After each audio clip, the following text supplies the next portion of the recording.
ቻናላችንን ላይክ፣ ሼር፣ ኮሜንት ያርጋችሁ ከሐሙድ ቲዩብ ጋር ቤተሰብ ይሁኑ።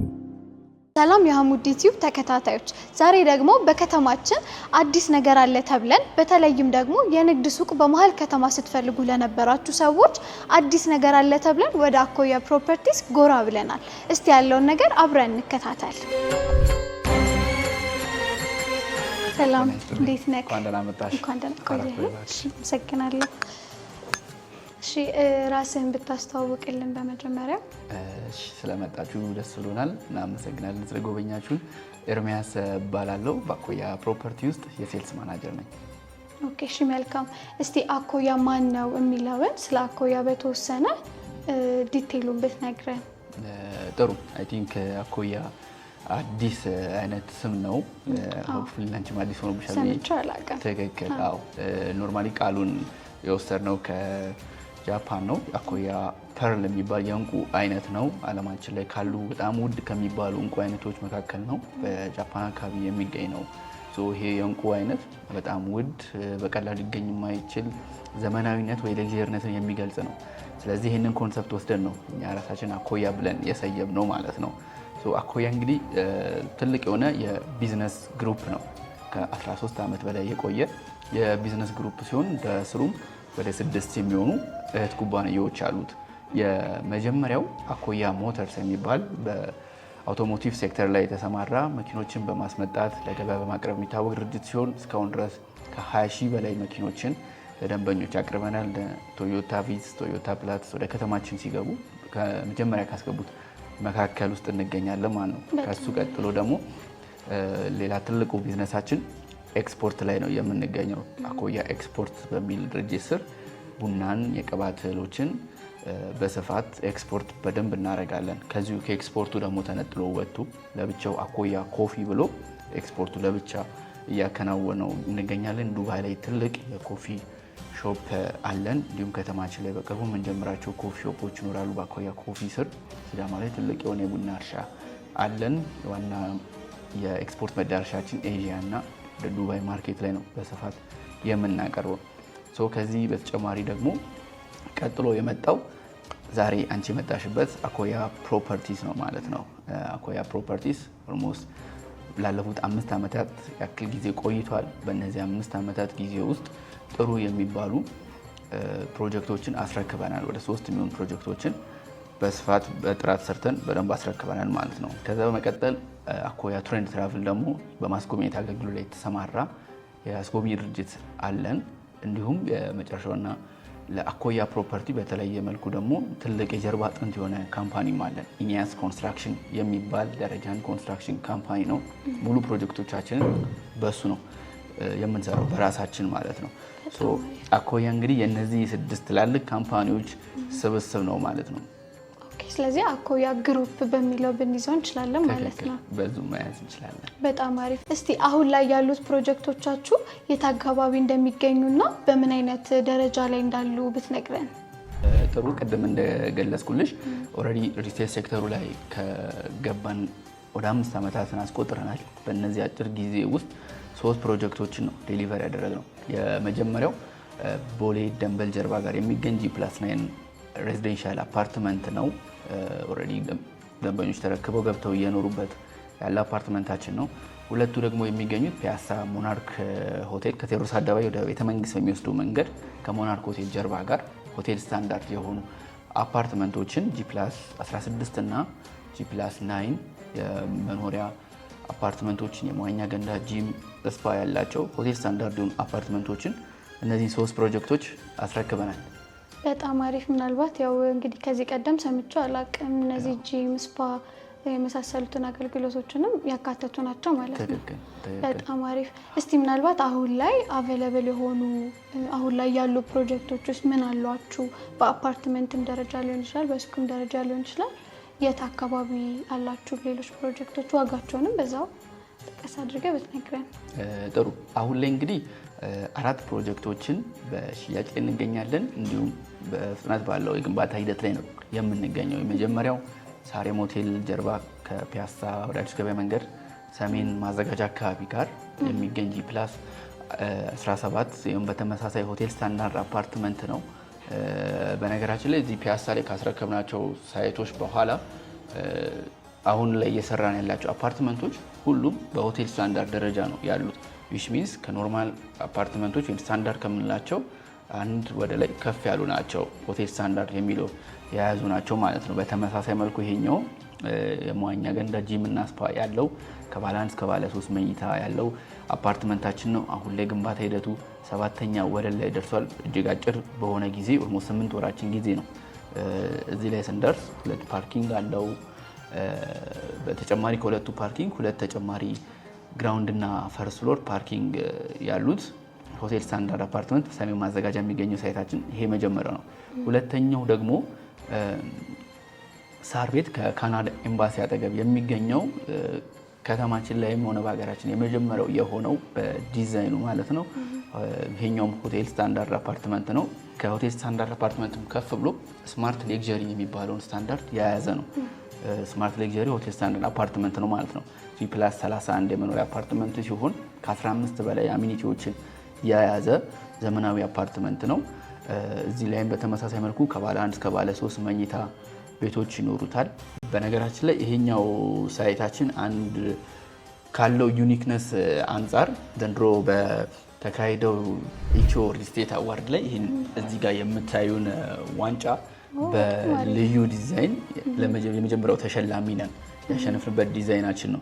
ኖት ኦንሊ ዛት ይሄኛው አፓርትመንት ብቻ ሳይሆን ሁሉም በሚባል ደረጃ ያሉን ዲዛይኖች ከተማ ውስጥ ካሉ ሪል ስቴት ዲዛይኖች ለየት ያለ ነው።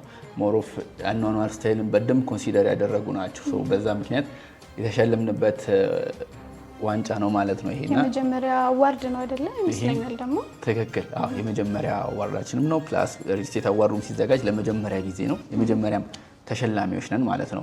ከባለ 1 ጀምሮ እስከ ባለ 3 መኝታ አፓርትመንት ያለው ነው። ይሄኛው በግንባታ ላይ እንገኛለን። እነዚህ እንግዲህ ሳይቶቻችን እንደ አጠቃላይ ስናያቸው ከ81 ካሬ ጀምሮ እስከ 176 ካሬ ከባለ 1 እስከ ባለ 4 አማራጭ የያዙ ናቸው። ዋጋቸውን ደግሞ ስናይ እጅግ በደንብ አፎርደብል ናቸው። ከ72000 ብር ጀምሮ ሁሉም ላይ 10% ቅድመ ክፍያዎችን እየተቀበልን እንገኛለን። በካሬ ማለት ነው። ከነዚህ በተጨማሪ ደግሞ አሁን ላይ 4ኛ ፕሮጀክታችንን ወደ ኮሜርሻል አዘንብለን የንግድ ሱቆችን በመገንባት ላይ እንገኛለን። 4 ኪሎ ላይ መሀል 4 ኪሎ ከፖስታ ቤት አጠገብ ነው የሚገኘው ይህ ሳይታችን። ስፔሻሊ ለወርቅ ሱቆች ታሳቢ በማድረግ ነው እየገነባን የምንገኘው። እንግዲህ አሁን ላይ ያሉን ፕሮጀክቶቻችን እነዚህ ናቸው። ኦኬ አዎ፣ እኛ ምናልባት አዲስ ነገር ነበር ሰምተን የመጣ ነው። አሁን ላይ የያዛችሁት የሱቅ ፕሮጀክታችሁ ላይ ከዲስካውንቶችንም አካታችሁ እየሰራችሁ እንዳላችሁ ሰምተን ነበር ነው የመጣ ነው። እስቲ ምናልባት በስፋት አሁን ስለ 4ኛው ፕሮጀክታችሁ 4 ኪሎ ላይ ስላለው ሱቅ በደንብ ዲቴይሉን ብታብራራልን፣ ከዋጋ አንጻር፣ ሎኬሽን፣ ካሬዎቹን፣ እነዚህ ነገሮች እስቲ በዝርዝር ብትነግረን። ኦኬ ይሄ ፕሮጀክታችን እንግዲህ ልክ እንደ ከዚህ በፊት እንደነበሩት ፕሮጀክቶች በዲዛይን አንጻር በጣም ዩኒክ ሆኖ የቀረበ ዲዛይን ነው። ጎልድ ሱቅ ባይ አኮያ ይባላል። በዋነኝነት የወርቅ ነጋዴዎችን አንድ ላይ ለመሰብሰብ ታሳቢ በማድረግ ነው እንግዲህ ይህንን የንግድ ሱቅ እየገነባን የምንገኘው። ከዚህ ቀደም ለምሳሌ አሁን ካሳንቺስ አካባቢ የተለመዱ ሱቆች አሉ አይደለ? የፊኒሺንግ እቃዎች መሸጫ ሱቆች አንድ ሞል ላይ ሁሉም ተከማችተው ይገኛሉ። አሁን ላይ ደግሞ ፒያሳ ስፔሻሊ በኮሪደር ልማት ከተነሳ በኋላ የነበሩት ወርቅ ቤቶች ተበታትነው ነው የሚገኙት። ከፒያሳ ጀምሮ እስከ 4 ኪሎ ድረስ አምባሳደር ሞል ድረስ ወርቅ ቤቶቹ ተበታትነው ያሉት። ኢቭን ከዛም ሎኬሽን የራቁ አሉ። ከዚህ ቀደም ለምሳሌ ወርቅ ሰው ለመግዛት ሲሄድ ፒያሳ ነበር የሚሄደው አይደለ? አሁን ላይ ግን እሱን ነገርም ለመመለስ በአንድ ቦታ ላይ ብናደርጋቸው የሚል ሀሳብ ስለነበረን እነሱን ኮንሲደር በማድረግ ነው። ከተማችን ላይ ያሉትን ሱቆችን ስንመለከት ወይም ደግሞ ከረንት ያሉትንም ስንመለከት ወደ ጎን ነው የመስፋት ሁኔታ አላቸው። እሱን ነገር ደግሞ ምን አይነት ተጽዕኖ ይፈጥራል? አንድ ደንበኛ ሞል ላይ ገብቶ ለመግዛት ሲፈልግ ይሄ ወደ አንድ ሱቅ ለመሄድ ያለው ትራቨል ዲስታንስ የሚባለው ሰፊ ነው የሚሆነው። ጫፍ ያለው ሱቅ ቼክ አድርጎ ወደዛኛው ሱቅ ለመሄድ ሰፊ ርቀት ነው የሚጓዘው። ፕላስ ደግሞ ዲማንዳቸውም እኩል አይሆንም። የሚመጣው ከስተመር ቪዚቢሊቲው እንደሚጠበቀው ያክል አይሆንም። እኛ ምንድን ያደረግነው ወደ ላይ ነው ከፍታውን የጨመርነው። በወለል ላይ 14 ሱቆች ብቻ ነው የሚኖሩት። እያንዳንዱ ሱቅ በደንብ እይታቸው ለደንበኞች የተመቸ ነው የሚሆነው። መሀል ላይ ፓኖራሚክ መስታወት የተገጠመላቸው 2 ሊፍቶች ይኖራሉ። ደንበኛው በሊፍት ወደ ላይ በሚወጣበት ጊዜ ዙሪያውን ሱቆቹን ቼክ እያደረገ ነው የሚያልፈው ማለት ነው። ካሬዎቹ እንግዲህ ከ19 ካሬ እስከ 34 ካሬ አማራጮች አሉት። እጅግ በጣም ሰፋፊ ናቸው።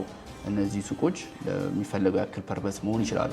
በዋነኝነት ግን ቅድም እንዳልኩሽ የተሰባጠሩን የወርቅ ነጋዴዎች ሱቆች በአንድ ላይ ለመሰብሰብ ታሳቢ በማድረግ ነው 60%ቱን ለነሱ ያደርግላል። ከዛ ጋር ደግሞ ከወርቅ ጋር ተዛማጅ የሆኑ ንግዶች ሊኖሩ ይችላሉ። ለምሳሌ አብዛኛውን ጊዜ አዲስ ሙሽሮች ናቸው ወርቅ ሊገዙ ወይ ቀለበት ሊገዙ የሚችሉት። እነሱ ቀለበት ለመግዛት በሚመጡበት ጊዜ የሚፈልጉት ነገር ሊኖር ይችላል። ኮስሞቲክስ ቤቶች ነው፣ ኦር ሜካፕ ቤት፣ ሱፍ ቤት፣ ቬሎ ቤት እንደዚህ አይነት ነገሮች ሊፈልጉ ይችላሉ። ሰው ከወርቅ ጋር ተመጋጋቢነት ያላቸው ሱቆችም አብሮ አንድ ላይ ይኖራሉ ማለት ነው። ስለዚህ ግዴታ አንድ ደንበኛ ያንን ሱቅ ሲገዛን ግዴታ ለወርቅ ብቻ ታደርገዋለህ አይደለም እንለው። ኢትስ ቤተር ለወርቅ ቤቶች በተሻለ ዋጋ ቢያከራየው ጥሩ ነው የሚሆኑለት። ነገር ግን ደግሞ ከዛ ውጪ ነው ማድረግ የሚፈልገው ካለ ከወርቅ ጋር ሪሌትድ የሆኑ ቢዝነሶችን ማካሄድ ይችላል ማለት ነው። እጅግ ዘመናዊ በሆነ መልኩ ሌክዠሪ ስታንዳርዱን ጠብቆ የሚሰራ ሱቅ ነው። በነገራችን ላይ ፉል ፊኒሽድ አድርገን ነው የምናስረክበው። ሁሉ ነገር ተጠናቆለት ሙሉ ለሙሉ አድቆ ሬዲ ቱ ሙቭ አይነት ነገር ደንበኛው ገብቶ ቀጥታ ወደ ስራ የሚያስገባውን አይነት ሱቅ ነው ዴሊቨሪ የምናደርገው። ስለዚህ ተመሳሳይ ናቸው ማለት ነው። ሁሉም ሱቆች እይታቸው አሪፍ እንዲሆን ተደርገው የተሰሩ ተመሳሳይ ዲዛይን ናቸው ማለት ነው። በጣም አሪፍ። ከዚህ በፊት መቼም ከሱቅ ስታንዳርድ አንጻር ፉሊ ፊኒሽድ ሰምተነው ማናውቅምና ሜቢ እስቲ ፉሊ ፊኒሽድ ሲሆን ዋጋው ከፍ ይላል የሚል እሳቤ እንዳይኖር ዋጋቸው ምን ያክል ነው በካሬ ያላቸው እሱ ዋጋ የሚለውን ነገር እስቲ ብትነግረን። ጥሩ። በነገራችን ላይ ጥሩ ነጥብ ነው ያነሳሽው አንቺ። አሁን እየሸጥንበት ያለው ፕራይስ እጅግ በጣም ርካሽ በሆነ ኢቭን ከተማ ውስጥ ካሉ የሱቅ ዋጋዎች እጅግ በጣም ዝቅ ያለ ነው። ያውም ፉል ፊኒሽድ ሆኖ ማለት ነው። የሚያደርግንበት ምክንያት አሁን ፕሮሞሽናል ፕራይስ ላይ ነው የምንገኘው። በእርግጥ ብዙ ደንበኞች ኦልሬዲ ሱቆቹን እየያዙ ነው ያሉት። በካሬ ከ250 ሺህ ጀምሮ ነው እየሸጥን የምንገኘው። ቱ ዘ ፊውቸር የሚኖራቸው ቫሊዩ እጅግ በጣም ከፍ ያለ ነው የሚሆነው ማለት ነው። ሱቁን ብቻ አይደለም የሚገዙት። በነገራችን ላይ እዚህ ጋር እኛ ወደፊት የምንሰጣቸውም አዲሽናል የሆነ ማርኬትም ይኖራል። ይሄም ማለት ነው ልክ ሱቁ የመረከቢያ ጊዜው 18 ወር ነው ወይም 1 ዓመት ተኩል ያክል ጊዜ ነው። ልክ እንደተረከበ እኛው ራሳችን እዛው ላሉት ገዝተው ለሚገቡ ደንበኞች ማስታወቂያውን የምንሰራላቸው እኛው ራሳችን የምንሆነው ማለት ነው። የተለያዩ የቲቪ ስቴሽኖች ላይ፣ ሬዲዮ ስቴሽኖች ላይ ማስታወቂያዎቹን እኛ ላውንች የምናደርግላቸው። ከስተመር አትራክሽን በደንብ ይኖረዋል። ከስተመር ፍሎ በደንብ ማግኘት ይችላሉ ማለት ነው። ሌላው ደግሞ ለየት ያለ ነገር ይዘን ያመጣ ነው እዚህ ሱቅ ላይ ባልተለመደ መልኩ ሬንታል ጋራንት የሚባል ነገር ይኖረናል እኛ፣ ወይንም ደግሞ የኪራይ ዋስትና እንሰጣለን። ይሄ ደግሞ በተለይ ለዲያስፖሮች እጅግ በጣም ጥሩ አማራጭ ነው። ከዚህ ቀደም በነበረን ኤክስፒሪየንስ ኢቨን ቤት ላይ ቢሆን ኢንቨስት ማድረግ ይፈልጋሉ፣ ኢንቨስትመንት ላይ መግባት ይፈልጋሉ። አፍተር ዛት ግን የሚኖረው የፕሮፐርቲው ማኔጅመንት ሀስል ነው የሚሆንባቸው። እነሱ ሩቅ ሀገር ነው ያሉት። እዚህ ካለው ሰው ጋር ትረስትም ላይኖራቸው ይችላል። እንደዚህ አይነት ነገሮች ይኖራሉ። እሱን ነገር እኛ ኃላፊነት በመውሰድ ከዚህ ሱቅ ላይ ኢንቨስት እንዳደረጉ ከ1 ዓመት ተኩል በኋላ ከተጠናቀቀ በኋላ ማከራየት በሚፈልጉበት ጊዜ ሙሉ ኃላፊነቱን እኛ ወስደን ቀጥታ እናከራይላቸዋለን ማለት ነው። እነሱ ምንም ከተከራይ ጋር ሳይገናኙ ሙሉ ፕሮሰሱ በእኛ በኩል ነው የሚሆነው። የሚገባቸውን የኪራይ ክፍያ በእኛ በኩል እንዲያገኙ ይደረጋል ማለት ነው። ኢሚዲየትሊ ልክ ሱቅ ለመግዛት የሚጠበቅባቸውን ክፍያ ከፍለው እንደተፈራረሙ ወዲያውኑ ሬንታል ጋራንት ወይም ደግሞ የኪራይ ዋስትና ለደብዳቤ አብረን እንሰጣቸዋለን ማለት ነው። ይሄኛው ትልቅ አድቫንቴጅ ነው እንግዲህ እዚህ ሱቅ ላይ። ያው እንግዲህ በጣም ብዙ ኦፕሽኖችን ሰምተናል። እንግዲህ እናንተ ጋር የሚመጣ አንድ ሱቅ ገዢ ብሩን ብቻ ነው ይዞ መምጣት የሚጠበቅበት ማለት ነው። ምክንያቱም እንግዲህ አሁን ከሰማሁት ነገር አንጻር በፉሊ ፊኒሽድ አድርጋችሁ ነው የምትሸጡት። ከዛ ተጨማሪ ደግሞ ፕሮሞሽን ራሳችሁ ነው የምትሰሩት። ተጨማሪ ደግሞ ሬንታል ጋራንቲም ይሰጣላችሁ። ከዚህ በፊት እንግዲህ በሱቅ ደረጃ እንደዚህ አይነት ብዙ ኦፈር ያቀረበ የአፓርትመንት መንገድ እንግዲህ አይተን አናቅም። እስቲ ምናልባት ዲስካውንቶች አሏችሁ? አሁን ካቀረብካቸው ዋጋዎች ውጪ ከፍ አድርጎ ሲከፍል ሊሆን ይችላል። ምናልባት ምን አይነት የዲስካውንት ኦፈሮች አላችሁ የሚለውን ብትነግረን። ጥሩ። ዲስካውንታችን እንግዲህ ከፍ አድርገው ለሚከፍሉ ደንበኞች ከ10 እስከ 20% የሚደርስ እውነተኛ የሆነ ቅናሽ እንሰጣቸዋለን ማለት ነው። 100% ሲከፍሉ እስከ 20% የሚሆን ቅናሽ ያገኛሉ። ከ250 ሺህ የነበረው የካሬ ዋጋ ወደ 208 ሺህ ድረስ ይወርድላቸዋል ማለት ነው። ስለዚህ በዚህ ምክንያት አጠቃላይ ዋጋው እስከ 3.9 ሚሊዮን ድረስ ይወርድላቸዋል ማለት ነው። እጅግ ቺፕ የሆነ ፕራይስ ነው። ከተማ ላይ ካሉት ተመጣጣኝ የሆነ ፕራይስ ነው። በዚህ መልኩ ነው እንግዲህ ዲስካውንት እየሰጠን ያለ ነው። እሺ ምናልባት እስቲ ቅድመ ክፍያቸውንና የአከፋፈል ቀሪውን ክፍያስ የሚከፍሉበት ሜተድ ምን አይነት ነው የሚለውን እንስነግረን። ደንበኞች ልክ ውል በሚፈራረሙበት ጊዜ ከአጠቃላይ ክፍያው 30%ን በቅድሚያ ይከፍላሉ። ቅድም የነገርኩሽ ዲስካውንቶችን ደግሞ ከ30% ከፍ አድርገው ሲከፍሉ ሚንስ ከ50% ጀምሮ ሲከፍሉ 10% እስከ 20% ያክል ዲስካውንቶች ያገኛሉ ማለት ነው። አከፋፈላችን ደግሞ ቀጣዮቹ እጅግ በጣም በተመቸ መልኩ አነስ ያለ ፐርሰንቴጅ ነው የሚኖራቸው። የግንባታ ሂደትን እየተከታተሉ ነው የሚከፍሉት። በግንባታ ሂደት መሰረት ነው የሚከፈለው። ስለዚህ በአንድ ዓመት ተኩል ጊዜ ነው እኛ አጠናቀን እናስረክባለን ያልነው። አፓርትመንቶቻችን ላይ ኦልሞስት ሁለቱም ፕሮጀክት 6 ወር ያክል ቀድመን ያስረከብ ነው ከመረከቢያ ጊዜያችን። ስለዚህ እዚህ ጋር ደግሞ የኛው የራሳችን ኮንስትራክሽን ካምፓኒ ነው የሚገነባው። ብዙ ጊዜ ኮንስትራክሽን ዲሌይ የሚፈጥሩት ከኮንስትራክሽን ኮንትራክተሮች ጋር ኮንትራክተር ገብቶ የሚሰሩ ፕሮጀክቶች ናቸው። እሱንም ሀስልኛ ለማስቀረት በማሰብ ነው በራሳችን ኮንስትራክሽን ካምፓኒ እየሰራን የምንገኘው። ፔመንት ፕላናችንና አከፋፈላችንም ይሄንን ይመስላል። ስለዚህ ፕሮግረስ ዋይዝ የሆነ አከፋፈል ሜትር ነው ማለት ነው ያለው። ፕሮግረስ ዋይዝ ነው የሚሆነው። በጣም አሪፍ። እስቲ ለመጨረሻ ልጠይቅ ያሰብኩት ምንድነው አሁን የምትገነቡት ሱቆቻችሁ ላይ እና አፓርትመንቶቻችሁ ላይ ድርጅታችሁ ምን አይነት የተለየ ኦፈር አለው ብላችሁ ታስባላችሁ? ከሌላው ሪል ስቴት በተለየ ወደኛ እንዲመጡ እነዚህ ኦፈሮች አሉት ብለህ የምታስባቸው ነገሮች በተወሰነ? ጥሩ ጥያቄ ነው ያነሳሽው። እንግዲህ እንደ አንድ የሪል ስቴት አልሚ ካምፓኒ አኮያ ፕሮፐርቲስ የራሱ የሆነ ዩኒክ የሆኑ ፊቸሮች አሉት። በዋነኝነት 3 ነገሮች ላይ በደንብ ቤዚካሊ ኮንሲደር እናደርጋለን። ምን ናቸው? ኳሊቲ፣ ዲዛይን እና አፎርዳቢሊቲ። እነዚህ ላይ በደንብ ኮንሲደር እናደርጋለን። ኳሊቲ ስንል እንግዲህ ከዲዛይንም አንጻር ከግንባታ ጥራትም አንጻር የራሱ የሆነ የግንባታ አካሄድ አለው። ዲዛይንም በተመሳሳይ መልኩ ከተማችን ላይ አይኮኒክ የሆኑ በአይነትም በደንብ ተለይተው ሊታወቁ የሚችሉ አይነት ዲዛይኖችን በጥራት ነው እየሰራን የምንገኘው። ቅድም የነገርኩ ሽልማትም አንዱ ማሳያ ነው ለዚህ ዲዛይን ላይ ላለን ጥራት ማለት ነው። ከግንባታ ኳሊቲ አንጻር ደግሞ ሁሉም ሳይቶቻችን የሚገነቡት በፖስቴንሽን ቴክኖሎጂ አማካኝነት ነው። which means ይሄ ለኛ የሚኖረው የግንባታ ጊዜን በደንብ ይቆጥብልናል። which means ስላብና ኮለንን አንድ ላይ ነው እንድንሞላ የሚያደርገን። ሲቀጥል ደግሞ አፓርትመንቶች ላይ ምንም አይነት ኮለን እንዳይኖር ያደርጋል። ቤት ውስጥም ሆነ መኝታ ቤት ውስጥ ሊረብሽ የሚችል አይነት ኮለን እንዳይኖር ያደርጋል። ይህም ደግሞ ለገዢዎች ቤታቸውን ሲረከቡ ዲዛይን ፍሌክሲቢሊቲን በደንብ ይሰጣቸዋል ማለት ነው። ሙሉ ለሙሉ ቤቱ ፓርቲሽን ብቻ ስለሚሆን ክፍሎችን መቀላቀል ቢፈልጉ መጨመርም ቢፈልጉ ሲምፕሊ ፓርቲሽኖችን በመቀላቀልና በማፍረስ በዛ መልኩ ማካሄድ ይችላሉ ማለት ነው። ለህንፃው ደግሞ ልክ አደጋዎች የሚደርሱበት ጊዜ ልክ እንደ መሬት መንቀጥቀጥ አይነት የመሳሰሉ አደጋዎች በሚገጥሙበት ጊዜ ህንፃው ከመፍረስ ይልቅ እዛው ላይ ዌቭ አድርጎ እንዲቆይ ያደርገዋል ማለት ነው። ከዚህ በተጨማሪ ደግሞ የምንጠቀማቸው ማቴሪያሎች ኳሊቲያችንን በደንብ ይገልጹልናል። አፓርትመንቶቻችን ላይ ሁሉም በሚባል ደረጃ ኢምፖርትድ ማቴሪያል ናቸው የሚሆኑት። ለምሳሌ እንኳን ብንወስድ የአፓርትመንቶች ዋና በር ስማርት ሎክ ነው የሚሆነው። በካርድ በአሻራ በፓስወርድ የሚቆለፍ ነው።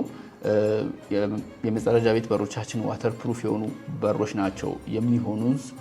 የባኞ ቤት እቃዎች በተመሳሳይ መልኩ ከስተም ኦርደር ናቸው። ሊኬጅ ቴስት ተደርገው 100% ያለፉ ማቴሪያሎችን ነው ኢምፖርትድ እያደረግን የምንገነባው ማለት ነው። አሁን ሱቁ ላይም ደግሞ ስንመጣ በተመሳሳይ መልኩ የራሱን ጥራት በጠበቀ መልኩ ነው የሚሆነው። ይህም ማለት ለምሳሌ ማንሳት ብንችለው ንግድ ባንክ የተገነባበት የአልሙኒየም ፋሳድ አለ። እጅግ በጣም ጠንካራ ንፋስን መቋቋም የሚችል አይነት የአልሙኒየም መስታወት ታይፕ ነው የምንጠቀመው። ስለዚህ እኛም እሱ ነገር ነው እንግዲህ እዚህ ሱቅ ላይ የምንጠቀመው ማለት ነው። ከኳሊቲ አንጻር እንግዲህ እነዚህ ነገሮች ላይ በደንብ እንጨነቃለን። አፎርዳቢሊቲ ደግሞ ከረንትሊ ያለውን የከፍተኛ የሆነ የቤት ዲማንድ እንዲሁም ደግሞ የንግድ ሱቆችን ዲማንድ እጅግ በጣም ኮንሲደር አድርገን ነው ፕራይሶችን የምናወጣው። ቤቶቹ አሁን ለምሳሌ ከ72000 ጀምሮ ነው የሚሆኑት የካሬ ዋጋቸው። ኢቭን ቅድመ ክፍያችን 10% ነው። ደንበኞች ሰፊ የሆነ መክፈያ ጊዜ ይኖራቸዋል። ከ5 ወር 6 ወር ተረጋግተው መክፈል የሚችሉበትን ሁኔታ አመቻችተናል። ሱቁ ላይም ቢሆን ከረንትሊ ከተማው ላይ በሽያጭ ላይ ካሉ ሱቆች እጅግ በጣም ዝቅ ባለ መልኩ ነው እየሸጥን የምንገኘው ከ208 ሺህ ብር ጀምሮ ማለት ነው። እነዚህ ነገሮች እንግዲህ በደንብ ኮንሲደር አድርገናል። እሺ በጣም አሪፍ። እንግዲህ ከዋጋ ከሎኬሽን አንፃር በጣም ብዙ ኦፈሮችን ይዛችሁ እንደመጣችሁ አይተናል። እስቲ አሁን የምትገነቡት ሱቃችሁ ላይ አሁን ሲገዙ ደንበኞቻችሁ ሲገዙ ከከፈሉት ዋጋ ውጪ የሚጨምርባቸው ዋጋ አለ ወይ የሚለውን ደግሞ በዚሁ አያይዘህ ብትመልስልን። ደንበኞች ላይ ምንም አይነት የዋጋ ጭማሪ አይኖርባቸውም። በተዋዋሉት ልክ በኢትዮጵያ ብር ነው የሚገበያዩት ማለት ነው። እሺ እንግዲህ የኛ ዩቲዩብ ተከታዮች በብዛት ከሀገር ውጪ ያሉ ሰዎችም ስላሉ ምናልባት ከሀገር ውጪ ላሉ ሰዎችስ መግዛት ቢፈልጉ በምን አይነት መልኩ ነው ግዢውን መፈጸም የሚችሉት? ውጪ የሚገኙ ደንበኞች ደግሞ እዛው ባሉበት ክፍያን መፈጸም የሚችሉበት ሁኔታዎችንም አመቻችተናል። እንዲሁም ደግሞ ውላቸውን ቀጥታ ከዚህ በዲኤችኤል አማካኝነት ልከንላቸው ወይም ደግሞ እነሱ በሚመቻቸው የመላኪያ ሚንስ ተልኮላቸው እዛው ባሉበት ውላቸውን ይፈጽማሉ። ፈርመው መልስ ወደኛ ይልኩልናል። ክፍያውንም በተመሳሳይ መልኩ እዛው ባሉበት ሆነው ማካሄድ ይችላሉ። አዘርዋይስ እሱን ነገር ማድረግ የማይችሉ ከሆነ በተወካያቸው አማካኝነት በዛ መልኩ መጨረስ ይችላሉ ማለት ነው። እንዲሁም ቀጥታ በዋትሳፕም በመደወል ቫይበርም ቴሌግራም የሚጠቀሙ ደንበኞች በምናስቀምጥላቸው ስልክ ቀጥታ በመደወል በዛ ሊያገኙንም ይችላሉ ማለት ነው። እሺ እንግዲህ በጣም እናመሰግናለን። የዩቲዩባችን ተከታዮችን በጣም ጥሩ መረጃ እንዳገኙ ባለሙሉ ተስፋ ነኝ። እስቲ በመጨረሻ የምትለን ነገር ካለ? ጥሩ እንግዲህ በተለይ ይሄ የሱቅ ሽያጭ ብዙ ጊዜ እኔም ካለኝ ኤክስፒሪየንስ አንፃር እጅግ በጣም አጭር በሆነ ጊዜ ነው የሚሄደው። እኛ ኢቭንም ለሽያጭ ያወጣናቸው የተወሰኑ ስቶኮች ናቸው። አሁን ላይ የመጀመሪያው ፌስ ሽያጭ ላይ ነን የምንገኘው። አጭር ጊዜ ነው የሚቆየው። ፕራይሱም ፕሮሞሽናል ፕራይስ ነው። ስለዚህ በተቻለ አቅም የቀሩትን ሱቆች ቶሎ መጥተው መግዛት ቢችሉ እና ይሄ የዚህ ልዩ ኢንቨስትመንት እድል ተጠቃሚ ቢሆኑ የተሻለ ነው ብዬ አስባለሁ። ውጭ የሚገኙትም ደንበኞች በማንኛውም ሰዓት 24 ሰዓት ስልካችን ክፍት ነው የሚሆነው። በዋትሳፕም በቫይበር በቴሌግራምም ቀጥታ ኮንታክት ላይ ያደርጉን ይችላሉ። እሺ ስለነበረን ቆይታ በጣም አድርጌ አመሰግናለሁኝ። መልካም ጊዜ።